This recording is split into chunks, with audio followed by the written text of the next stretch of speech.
আজ যে ভর্তাটা করব সেই ভর্তাটা আমি আমার বাংলাদেশের বৌদির কাছ থেকে শিখেছি।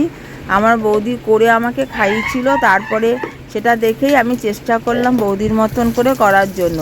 প্রথমে কড়াইতে সর্ষের তেল দিয়ে দিয়েছি। তেলটা গরম হয়ে যাওয়ার পর শুকনো লঙ্কা এবং কালো জিরে ফোড়ন দিয়ে একটা আলু কুচিয়ে রেখেছিলাম, তার সাথে কিছুটা লাউ কুচিয়ে নিয়েছিলাম এবং একটা আমের অর্ধেক কুচিয়ে একসঙ্গে দিয়ে দিয়েছি। দিয়ে ওটা যখন একটু ভাজা ভাজা হয়েছে তখন লাল শাক গোড়া ছাড়িয়ে ডাঁটি এবং শাক পাতা সমেত ধুয়ে দিয়ে দিয়েছি কড়াইতে। দিয়ে ভালো করে কষিয়েছি।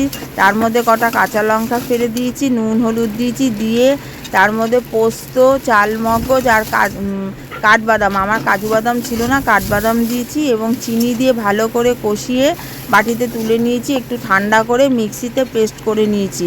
পেস্ট করে বাটিতে দিয়ে তার মধ্যে কিছুটা পোস্ত এবং সর্ষের তেল ছড়িয়ে দিয়েছি। দিয়ে তৈরি হয়ে গেল লাল শাক লাউয়ের ভর্তা।